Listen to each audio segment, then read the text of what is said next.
आज हम लोग पढ़ने वाले हैं सेमेस्टर 6 का एक paper financial management. Financial management, वित्तीय प्रबंध। एक पेपर है फाइनेंशियल मैनेजमेंट, बहुत ही ज़बरदस्त पेपर है और आपके फ्यूचर में काम देने वाला पेपर है। और आज के समय में सबसे ज़बरदस्त जॉब ऑप्शन भी यहाँ पे आता है फाइनेंशियल मैनेजमेंट का। फाइनेंशियल मैनेजमेंट का मीनिंग क्या हुआ, जब हम मीनिंग समझेंगे तब समझ में आएगा कि ये मेरे लिए कितना इंपॉर्टेंस है, कितना इंपॉर्टेंस रखता है, कितना इंपॉर्टेंट मेरे लिए और क्यों हमको पढ़ना चाहिए। तो फाइनेंशियल मैनेजमेंट यहाँ दो वर्ड से बना है, एक फाइनेंस और एक मैनेजमेंट। फाइनेंस का मतलब क्या होता है, ये दो वर्ड से जुटा है। फाइनेंशियल बोल सकते हैं, फाइनेंशियल प्लस मैनेजमेंट। वैसे फाइनेंस प्लस मैनेजमेंट होता है। फाइनेंस का मतलब क्या होता है, मनी। फाइनेंस का मतलब क्या होता है, मनी, पैसा। और मैनेजमेंट का मतलब क्या होता है, डिसीजन मेकिंग।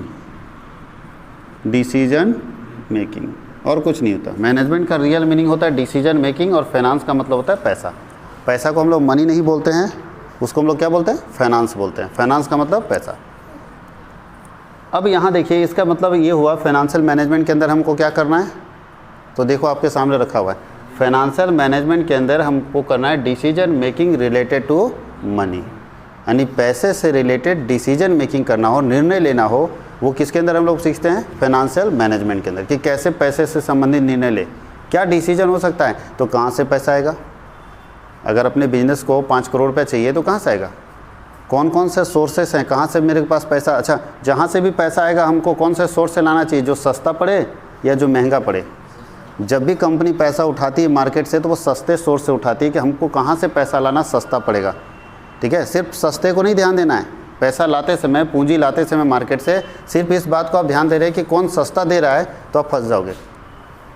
बहुत सारे फैक्टर है जिसको कंसीडर करना होगा, बहुत सारे फैक्टर है जिसको देखना पड़ेगा पैसा लाते समय। सिर्फ पैसे को ये नहीं देखना है कि सस्ता, सिक्योरिटी देखना है, टाइमिंग देखना है कि कितने समय के बाद रिटर्न करना है, इसको रिडम्पशन टाइम जिसको बोलते हैं। ठीक है, ये किस तरह का पैसा है, हर चीज़ को ध्यान देंगे जब हम पैसा लाएंगे। तो उसी तरह जब हम पैसा लगाते हैं, पहला चीज़ हो गया पैसा कहाँ से आएगा, दूसरा कहाँ लगेगा।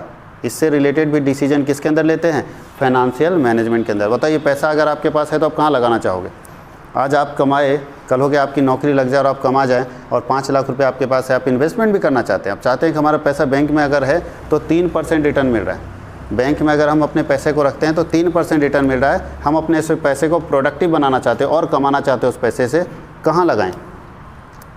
तो बताइए क्या फैक्टर को ध्यान दीजिएगा, कौन सा चीज़ को फोकस कर दीजिएगा अपने पैसे को लगाते समय। सिर्फ रेट ऑफ इंटरेस्ट या रेट ऑफ रिटर्न जिसको हम लोग बोलते हैं कि बैंक 3% दे रहा है तो चलो सहारा इंडिया में लगा देते, ज़्यादा दे रहा है, डूबने का भी तो चांस है। जहाँ रेट देखोगे वहाँ रिस्क भी बढ़ेगा, जहाँ रेट देखोगे वहाँ रिस्क भी बढ़ेगा। कोई कंपनी बोलती है कि वो आप लोग देखो ना, 21 दिन में पैसा डबल, हेरा फेरी वाला। अब बताओ 21 दिन में डबल है, इसका मतलब समझ रहे हो, रेट ऑफ इंटरेस्ट कितना हाई होगा, तो रिस्क भी तो हाई है कि सर आपका मूलधन मिल जाए, वही बहुत बड़ी बात है। डबल के चक्कर में मूलधन भी चला गया। तो रिस्क जहाँ आप ध्यान दें, जहाँ रिटर्न ज़्यादा मिलेगा वहाँ रिस्क भी ज़्यादा होगा। तो आपको देखना है कि हम कितना रिस्क ले सकते हैं और कितना रिटर्न ला सकते हैं। तो जब हम पैसा लगाते हैं तो सिर्फ एक ही चीज़ को ध्यान देता है। हम जो नॉर्मल इन्वेस्टर है, जो नॉर्मल व्यक्ति है, जो पढ़ा लिखा उतना नहीं है, जो इसको जानकारी नहीं फाइनेंस का, वो क्या करता है, सिर्फ पैसा लगाते समय एक ही फैक्टर को ध्यान देता है, वो है फैक्टर रिटर्न, कि कहाँ ज़्यादा मिलेगा वहीं लगा देंगे। अब भैया दूसरा फैक्टर होता है रिस्क। अच्छा, क्या लगता है, 2 ही फैक्टर होता है, रिस्क और रिटर्न। आम आदमी यही दोनों चीज़ को ध्यान देता है कि कहाँ मेरा पैसा सुरक्षित है वहीं लगाएंगे और जहाँ ज़्यादा रिटर्न मिलेगा वहीं लगाएंगे। क्या लगता है, यही दोनों चीज़। सबसे इंपॉर्टेंट चीज़ है तीसरा, टाइमिंग, कि कितने समय के लिए लगा रहे हैं। अब LIC बोलती है 20 साल के लिए पैसा लगाओ, फिक्स डिपॉजिट बोलता है 12 साल के लिए लगा दो, FD करोगे तो 12 साल के लिए लगाना पड़ेगा।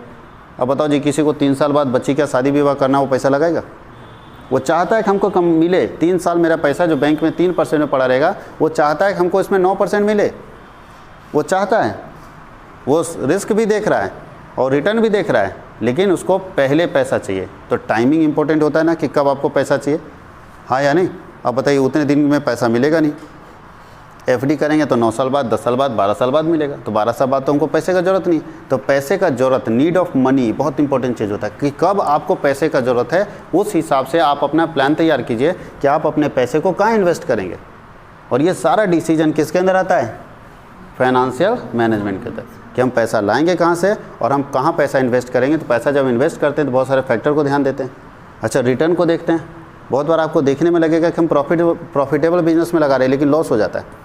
जैसे आपको बोल दिया कि आप ऐसा करो, 1 लाख रुपया अभी लगा दो हमको, एक कंपनी एक स्कीम लेकर आई, 1 लाख लगाओ, आज लगाए, अगले साल यानी सेकेंड ईयर से आपको पैसा मिलना शुरू हो जाएगा। 10,000 देंगे, फिर उसी तरह 10,000 देंगे, इसी तरह से करके आपको 15 साल तक 10,000 देते जाएंगे। 15 साल तक मतलब 1.5 लाख रुपये मिलेगा। कोई दिक्कत है? आप 1 लाख लगाओ, 10,000 करके 15 साल तक आपको देंगे, यानी कितना देंगे? 1.5 लाख रुपये देंगे। आपको क्या लगता है ये प्रॉफिटेबल है या लॉस वाला बिजनेस है? कैसे बोल सकते हैं लॉस? 1 लाख लगाएंगे 1.5 लाख देगा तो प्रॉफिटेबल तो है जी। अब यहाँ जो फाइनेंशियल मैनेजर होता है वो देखता है टाइमिंग को, कि टाइम वैल्यू ऑफ मनी, समय के साथ पैसे का वैल्यू गिरता है, समय के साथ पैसे का वैल्यू गिरता है। जो यहाँ पे 1 लाख है ना, यहाँ पे या यहाँ पे देखो, यहाँ पे जो 15 साल के बाद जो 1.5 लाख रुपया है वो इस पीछे चले जाएंगे तो वो 1 लाख से कम हो जाएगा। या यहाँ पे जो 1 लाख है वो 15 साल बाद 1 लाख से 1.5 लाख से ज़्यादा हो जाएगा। अब बताओ जी, मेरा पैसा जो 1 लाख है 15 साल के बाद वो 1.5 लाख से ज़्यादा हो जाएगा, 1,70,000 हो जाएगा, और हमको कंपनी सिर्फ दिया 1,50,000, तो 20,000 चूना ना लगा दिया। मेरे पैसे को यूज भी किया और हमको 20,000 कम दिया। कंपनी कहाँ से कमाती है? सारा इंडिया का पूरा गेम इसी पर है, LIC का पूरा गेम इसी पर है, जितनी कंपनी आप देखते हैं सबका गेम इसी पर है, फाइनेंशियल मैनेजमेंट।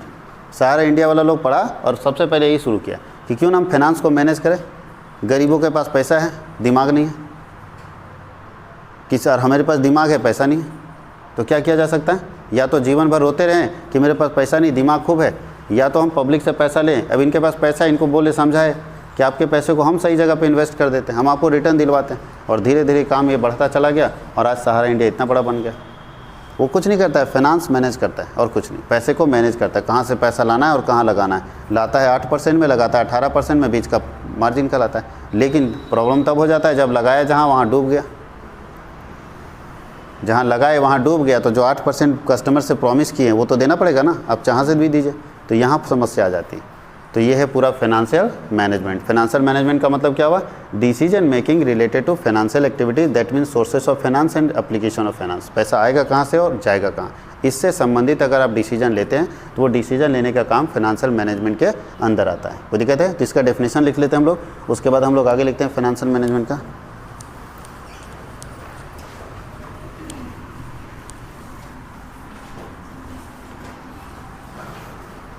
गेट को थोड़ा लॉक कर दीजिएगा तो पूरा लाइट आ रहा है, वो लाइट का। चलिए हम लोग फाइनेंशियल मैनेजमेंट का डेफिनेशन देखते हैं। Financial management, financial management is a branch of management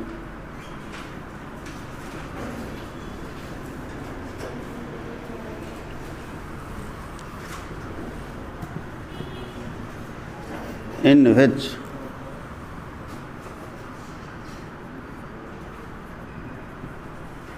decision making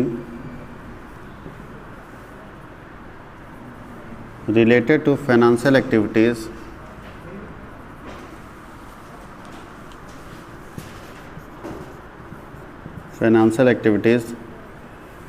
that means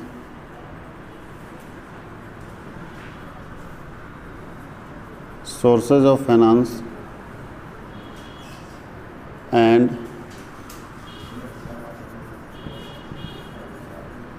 application, जिसको यूजेस बोलते हैं।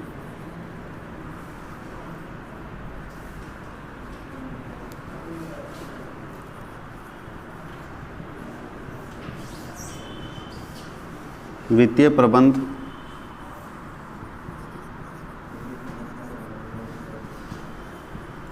की एक ऐसी शाखा है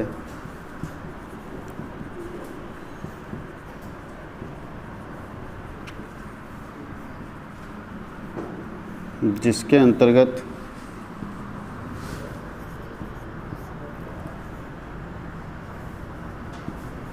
वित्त से संबंधित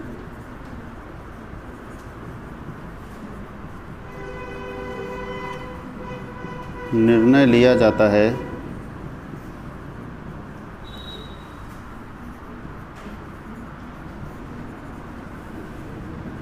इसके अंतर्गत यह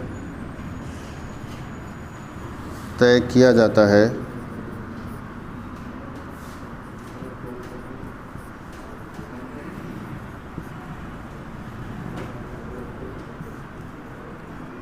पैसा कहाँ से आएगा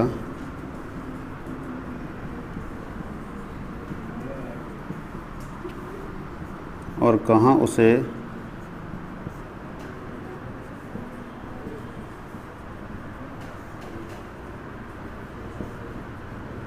नियोजित किया जाएगा या लगाया जाएगा।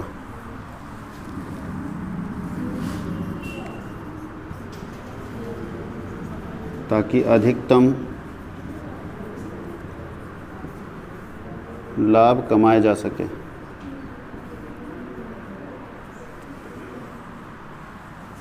इसको लिखना है इंग्लिश में, for the purpose earning profit, for the purpose of earning profit. ये आप लोगों को लिखना है, इसको लिख लीजिए, फिर हम लोग इसके आगे बताते हैं। देखिए क्या बोल रहा है, पहले इसको समझ लिए 1 मिनट के लिए। बोलता है financial management is a branch of management. Financial management का एक ब्रांच है जिसके अंदर क्या होता है, डिसीजन मेकिंग होता है रिलेटेड टू फाइनेंशियल एक्टिविटीज़। वित्त क्रियाओं से संबंधित क्या होता है, निर्णय लिए जाते हैं। कौन सा निर्णय लिए जाते हैं, तो पैसा कहाँ से आएगा, बोल रहा है कि that means sources of finance, पैसा कहाँ से आएगा। और दूसरा एप्लीकेशन जिसको यूजेज ऑफ फाइनेंस बोलते हैं, पैसा कहाँ जाएगा। इसके लिए क्यों निर्णय लेते हैं, पैसा कहाँ से आएगा कहाँ जाएगा, तो एक ही काम के लिए हम लोग ये निर्णय लेते हैं, for the purpose of earning profit. हम चाहते हैं कि ज़्यादा पैसा कमाएं, इसके लिए हमको ये सोचना पड़ेगा कि पैसा हम कहाँ से ला रहे हैं और कहाँ लगा रहे हैं। जहाँ से ला रहे हैं वहाँ से सस्ता होना चाहिए और जहाँ लगा रहे हैं वहाँ महंगा होना चाहिए। अगर दोनों में रेट का डिफरेंस होगा तभी मेरा मार्जिन दिखेगा, और अगर रेट का डिफरेंस नहीं रहेगा तो मार्जिन नहीं दिखेगा। इसलिए हम लोग सोर्स ऑफ फाइनेंस और एप्लीकेशन ऑफ फाइनेंस, पैसा कितने रेट में ला रहे हैं और किस रेट में लगा रहे हैं, इन दोनों के बीच जो गैप होगा वही प्रॉफिट है। तो प्रॉफिट कमाने के लिए हम लोग इतना काम करते हैं कि पैसा लाते हैं एक जगह से दूसरी जगह उसको इन्वेस्ट करते हैं, और इससे रिलेटेड कोई भी डिसीजन हो रहा है तो वो डिसीजन कहलाता है फाइनेंशियल मैनेजमेंट। कोई दिक्कत है, इसको लिख लीजिए, फिर हम लोग आगे देखते हैं। अब हम लोग पढ़ते हैं function of financial management.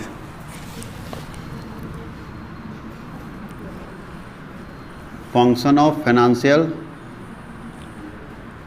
Management या फंक्शन ऑफ फाइनेंस पे इसको हम लोग बोलते हैं।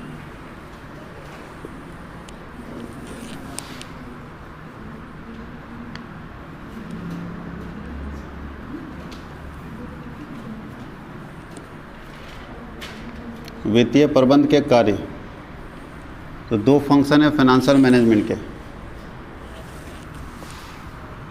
पहला फंक्शन है, पहला हम लोग काम करते हैं प्रोक्योरमेंट ऑफ फंड।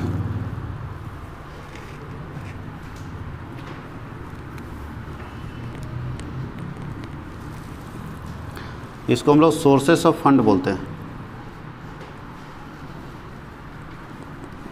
इसको हिंदी में बोलते हैं फंड का स्रोत। पैसा आएगा कहाँ से, इसको हम लोग बोलते हैं पैसा कहाँ से आएगा, प्रोक्योर कहाँ से करेंगे, कहाँ से लाएंगे। और दूसरा होता है एप्लीकेशन ऑफ फंड, कहाँ हम लोग यूज करेंगे। इसको और लैंग्वेज में यूटिलाइजेशन ऑफ फंड बोलते हैं, यूटिलाइजेशन ऑफ फंड्स, यानी फंड का उपयोग कहाँ करेंगे। इसको एप्लीकेशन ऑफ फंड भी बोलते हैं, एप्लीकेशन ऑफ फंड, फंड का उपयोग कैसे यूज़ करेंगे, फंड को कहाँ कहाँ पैसे को यूज़ करेंगे। और ये सोर्सेज ऑफ फंड है, कहाँ से पैसा लाएंगे, कहाँ से पैसा लाएंगे और कहाँ उस पैसे को यूज़ करेंगे, दोनों चीज़ आपको ध्यान देना है। इसको हम लोग बोलते हैं प्रोक्योरमेंट का मतलब होता है कहाँ से हम प्रोक्योर करेंगे, कहाँ से उसको लाएंगे, उसको सोर्स भी बोलते हैं। तो अगर आपको प्रोक्योरमेंट ऑफ फंड नहीं समझ में आता है, सोर्सेज ऑफ फंड लिखिए, पैसे का स्रोत कहाँ से कहाँ से आ सकता है और कहाँ जा सकता है। और ये फ्लो है, आना और जाना लगा रहता है इस दुनिया में। आप सोचेंगे कि सिर्फ मेरे पास आए जाए, नहीं, ऐसा नहीं हो सकता। ये फ्लो है, नदी में पानी आती है तो जाती है, अगर पानी अगर स्टॉप कर दिया जाए तो फिर नहीं, कहीं से पानी आने का सोर्स ख़त्म हो जाएगा। अरे नदी कैसे बहता है, वैसे ही ये बहता है। अब नदी में पानी जाने का सोर्स को आप रोक दिए कि पानी जाने नहीं देंगे। अब जितना ऊंचा बांध बनाओ तो आएगा भी नहीं उसमें पानी, क्योंकि जब भर जाएगा तो पानी स्टॉप कर जाएगा जहाँ से आ रहा है, या वो दूसरा तरफ रास्ता पकड़ लेगा, लेकिन आपके पास नहीं आएगा, क्योंकि आप पूरे ब्लॉक कर दोगे, पैसे को जाने ही नहीं दोगे अपने पास से। तो याद रखिएगा कि नदी वो क्या करता है, किसी और तरफ रास्ता मोड़ देता है, जहाँ उसको जगह दिखता है पानी कहीं और तरफ से निकल जाता है, और आपके पास कुछ भी नहीं बचेगा। जो जमा है बस वही पानी आपका होगा, बाकी नदी कोई और धारा बना के उधर रास्ता बदल देगी। सेम है यहाँ पे, अगर आप पैसे को स्टॉप कर दोगे, बिल्कुल जाने नहीं दोगे, तो कुछ पैसा आपके पास रहेगा, फिर पैसा धीरे धीरे दूसरे तरफ चलना लगे। इसलिए दुनिया का रीति रिवाज है कि आया है तो जाएगा, और इसी के बीच में आपको कमा लेना है एज ए फाइनेंशियल मैनेजर। कोई दिक्कत है? अब हम सीखते हैं सोर्सेज ऑफ फंड में क्या क्या कर सकते हैं, कौन कौन सा तरह का पैसा ला सकते हैं। तो दो तरह का सोर्सेज हो सकता है, शॉर्ट टर्म और लॉन्ग टर्म। सोर्सेज में हम लोग दो तरह का सोर्स ला सकते हैं, या तो शॉर्ट टर्म में पैसा लाएंगे या तो लॉन्ग टर्म में। तो देखते हैं लॉन्ग टर्म सोर्स कौन कौन सा है, कहाँ कहाँ से हमको लॉन्ग टर्म पैसा मिलेगा। दीर्घकालीन स्रोत, जहाँ हमको लंबे समय के लिए पैसा मिल जाएगा, 1 साल से ज़्यादा समय के लिए पैसा मिल जाएगा। और दूसरा होता है short term source. Short term source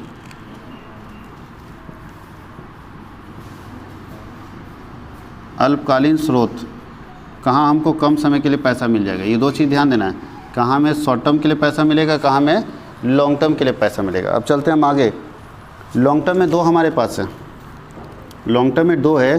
पहला है डेप्ट फंड, डेप्ट फंड, ठीक है, इसको ऋण कोष बोलते हैं, जिसमें डिवेंचर आता है आपका। और दूसरा आता है ऑनर्स फंड, ऑनर्स फंड, इसको स्वामी कोष बोलते हैं, स्वामी कोष, जिसमें आपका शेयर आता है। क्लियर? इसके अंदर आता है एग्जाम्पल में क्या, इसके अंदर हम एग्जाम्पल भी लिख सकते हैं डिवेंचर, याद रखिएगा, उसी समझ में आ जाएगा। इसके अंदर क्या आता है, शेयर। वैसे और भी आता है शेयर्स। एक डेप्ट फंड होगा, एक ऑनर्स फंड होगा। यानी या तो आप अपना पैसा मार्केट से अपना पैसा खुद लगाइए, खुद लगाइएगा तो उसको क्या बोलते हैं, ऑनर्स फंड, या तो पब्लिक से लोन ले लीजिए। लोन लेंगे तो कौन सा फंड होगा, डेप्ट फंड। लोन लेंगे तो डेप्ट फंड, अपना पैसा लगाएंगे तो ऑनर्स फंड कहते हैं। स्वामी कोष, जिसको शेयर होल्डर्स फंड बोलते हैं, ये है ऑनर्स फंड। ऑनर्स मतलब मालिक, मालिक कौन होता है, शेयर होल्डर्स। और डेप्ट का मतलब लोन, लोन कौन देता है, डिवेंचर होल्डर। क्लियर? तो अगर आपको लॉन्ग टर्म के लिए पैसा लाना है, दो ही जगह है, जाइए या तो शेयर से लाइए या तो डिवेंचर से लाइए, और कोई उपाय नहीं है अगर आप पैसा लाना चाहते तो। चलिए शॉर्ट टर्म में देखते हैं कहाँ से पैसा आएगा। तो शॉर्ट टर्म में अपने पास पैसा आता है एक ही जगह से, उसका नाम है करेंट लायबिलिटी। करेंट लायबिलिटी, उधार ले लो ना, 10 दिन के लिए, 15 दिन के लिए, चालू दायित्व इसको बोलते हैं, मालूम है ना। यहाँ से भी पैसा आ सकता है, किसी से 15 दिन का उधार ले लिया, किसी से उधार माल खरीद लिए, सब पैसा आ सकता है करेंट लायबिलिटी। तो शॉर्ट टर्म अगर पैसा लाना है तो करेंट लायबिलिटी, लॉन्ग टर्म पैसा लाना है तो यही दो जगह है। कोई दिक्कत है, कोई तकलीफ? अब हम लोग चलते हैं उस तरफ, यूटिलाइजेशन ऑफ फंड में क्या क्या होगा। अब ध्यान देना है कि आप पैसे लगाना चाहते हैं तो फिर लगाने के लिए भी तो दो तरीका है, शॉर्ट टर्म और लॉन्ग टर्म। तो चलिए तो पहले शॉर्ट टर्म इन्वेस्टमेंट देखते हैं। शॉर्ट टर्म इन्वेस्टमेंट, पैसा हम लगाते हैं तो इन्वेस्टमेंट कहते हैं उसको। अल्पकालीन विनियोग, अल्पकालीन विनियोग, शॉर्ट टर्म इन्वेस्टमेंट। और दूसरा होता है long term investment, long term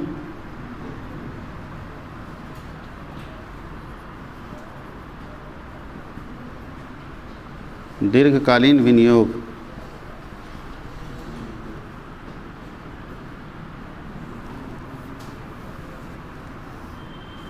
short term investment और लॉन्ग टर्म इन्वेस्टमेंट। बताइए शॉर्ट टर्म में पैसा कहाँ कहाँ लगा सकते हैं, लगाना है कहाँ कहाँ इन्वेस्ट कर सकते हैं शॉर्ट टर्म में, तो करेंट एसेट में।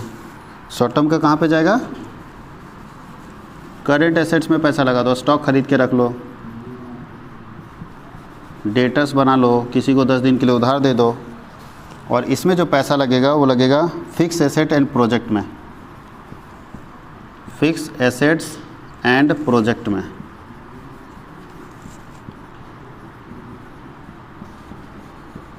अस्थाई संपत्ति एवं परियोजना में पैसा लगता है, कोई ना कोई प्रोजेक्ट में आप पैसा लगा सकते हैं अगर आपके पास ज़्यादा पैसा है तो। ये हमारे पास सोर्सेस हैं कि अगर आप पैसा लाना चाहते हो तो दो तरह से, लॉन्ग टर्म लाना चाहते हो तो वहाँ से ला सकते हो, शॉर्ट टर्म लाना चाहते हो तो यहाँ से ला सकते हो। अगर आप अपने पैसे को इन्वेस्ट करना चाहते हो, लगाना चाहते हो कि हमको 1 साल के अंदर ही पैसा वापस मिल जाए, जहाँ हम लगा रहे हैं वहाँ से 1 साल के अंदर पैसा मिल जाए, तो करेंट एसेट में लगाओ। और तुम चाहते हो भैया हमको 1 साल से ज़्यादा समय के बाद पैसा मिले, 10 साल 15 साल के बाद, तो आप फिक्स एसेट में लगाओ या किसी प्रोजेक्ट में लगा दो। 10 साल का कोई प्रोजेक्ट है, 10 साल में कंप्लीट हो जाएगा तो लगा दो पैसा। ये आपके ऊपर डिसीजन है कि आप कहाँ पे पैसा लगाओगे और कितने समय के लिए। सबसे इंपॉर्टेंट चीज़ क्या है? टाइम। टाइम को ध्यान देते हुए हम अपना डिसीजन लेंगे कि हमको पैसा कहाँ लगाना चाहिए। अगर हमको कम समय के लिए पैसा इन्वेस्ट करना है तो करेंट एसेट, ज़्यादा समय के लिए पैसा इन्वेस्ट करना है तो फिक्स एसेट, कम समय के लिए पैसा लाना है तो करेंट लायबिलिटी, ज़्यादा समय के लिए पैसा लाना है तो डेब्ट एंड इक्विटी। कोई दिक्कत है? अब हम लोग डिसीजंस पढ़ते हैं।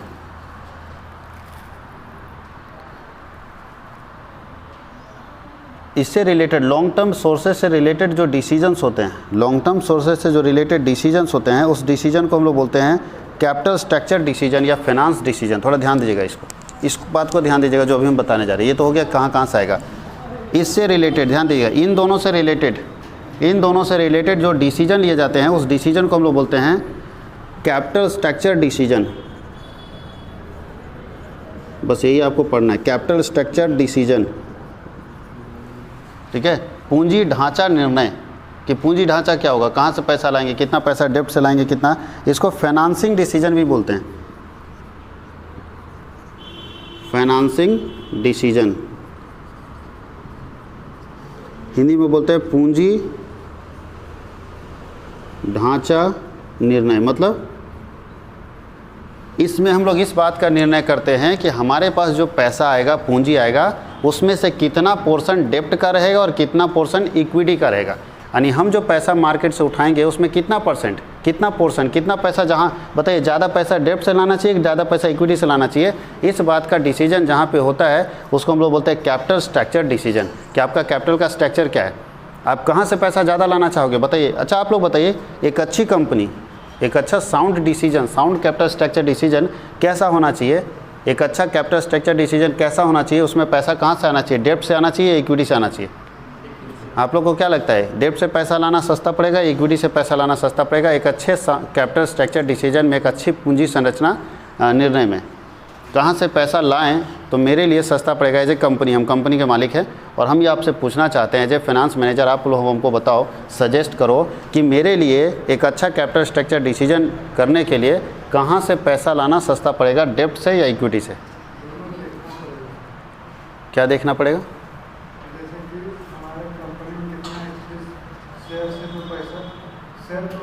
चलिए, उनका भी कहना ठीक है कि हम लोग सर मॉनिटरिंग करेंगे कि कंपनी का सिचुएशन क्या है। एक बात सही है, कंपनी के सिचुएशन को मॉनिटर करेंगे, उसके बाद हम लोग जजमेंट करेंगे कि कहाँ से पैसा लाना मेरे लिए बेटर है या बेनिफिशियरी है।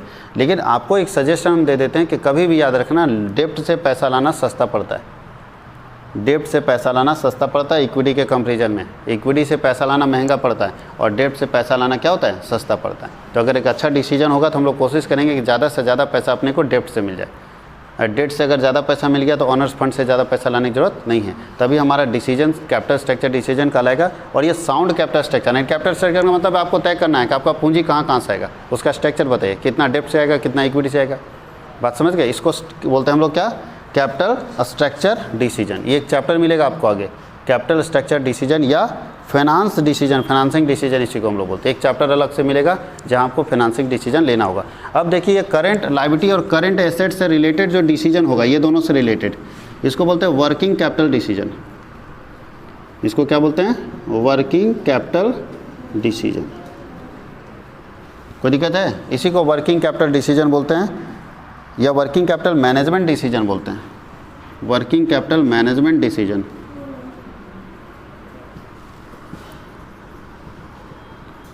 इसको बोलते हैं कार्यशील पूंजी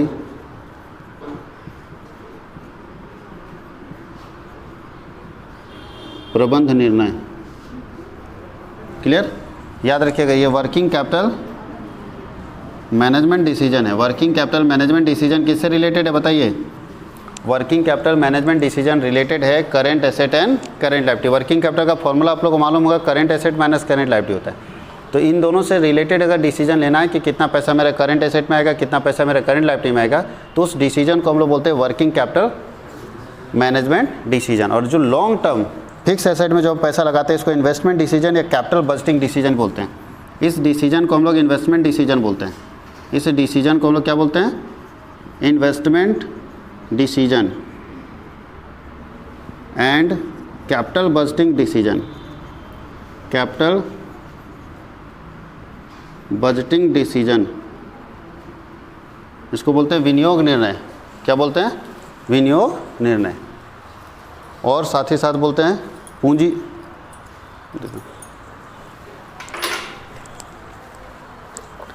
इसको हम लोग बोलते हैं विनियोग निर्णय।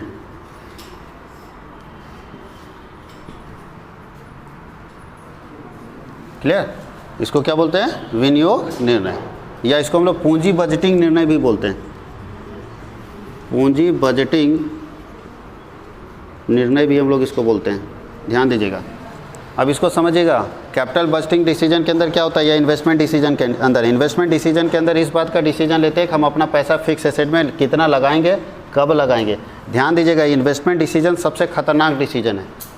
ये दोनों में बैक गियर लगा सकते हो, इसमें बैक गियर का ऑप्शन नहीं है। बैक गियर समझते हो? एक बार अगर आपने डिसीजन ले लिया कि हमको फिक्स एसेट में पैसा लगा देना है, फिर वापस नहीं होता है। बताओ, एक बार हम डिसीजन ले लिए कि हमको मशीन खरीद लेना, 1 करोड़ का मशीन खरीद लिया, बैक कर लेंगे? अब बैक करेंगे तो नुकसान होगा, क्योंकि 1 करोड़ का मशीन आपको सस्ते में बेचना होगा। एक बार आप तय कर लिए कि हमको यहाँ ज़मीन खरीदना है, पैसा लगा दिए, बैक नहीं हो सकते। बैक होंगे तो नुकसान होगा। बात समझ में आ रहा है? ये ऐसा डिसीजन है जहाँ इसको लेते समय 10 बार सोचिए। ये सब है, बैक हो सकता है तो स्टॉक आपके पास बिक जाएगा, कोई दूसरी फैक्ट्री को दे देंगे, लेकिन ये कहाँ से बिकेगा? अब इसको ढूंढना बड़ा मुश्किल है, क्योंकि आप जो मशीन खरीदे वो दूसरी कंपनी मशीन खरीदने को तैयार होगी तब तो ये बहुत टफ डिसीजन होता है। अगर एक बार आपने डिसीजन ले लिया तो बैक गियर इसमें नहीं लगता है। आपको वही डिसीजन को आगे लेके चलना होगा, चाहे डूबे चाहे उगे। तो कंपनी एक बार डिसीजन ले लेती है। आप लोग बहुत बार सुने होंगे कि आप निर्णय लीजिए और उसी निर्णय को ठीक करने के पीछे काम कीजिए। निर्णय बार बार नहीं लेना चाहिए। आप जो डिसीजन ले लिया, अब उसको ठीक कैसे करें उसके पीछे काम करिए और उसको ठीक करने की कोशिश कीजिए। यही फाइनेंशियल मैनेजमेंट का मेन पर्पस होता है। फाइनेंशियल मैनेजमेंट यही बताता है कि आपने जो डिसाइड कर लिया उसको हम कैसे अच्छा करेंगे, इसके लिए काम करेंगे। और इसमें हम लोग पढ़ते हैं investment decision related to fix assets. अस्थायी संपत्ति में कितना पैसा इन्वेस्ट करना चाहिए, कहाँ इन्वेस्ट करना चाहिए, उससे रिलेटेड अगर कोई निर्णय ले रहे हैं तो उस निर्णय को बोलते हैं इन्वेस्टमेंट डिसीजन। और पूरे फाइनेंशियल मैनेजमेंट के अंदर 3 ही मेजर डिसीजन होते हैं, 3 मेन डिसीजन होते हैं। पहला होता है कैपिटल स्ट्रक्चर डिसीजन, दूसरा होता है वर्किंग कैपिटल मैनेजमेंट डिसीजन, और तीसरा होता है इन्वेस्टमेंट डिसीजन या कैपिटल बजटिंग डिसीजन। ये 3 ही डिसीजन फाइनेंशियल मैनेजमेंट के अंदर होते हैं। तो इसको लिख लीजिए, फिर हम लोग आगे देखते हैं इसका।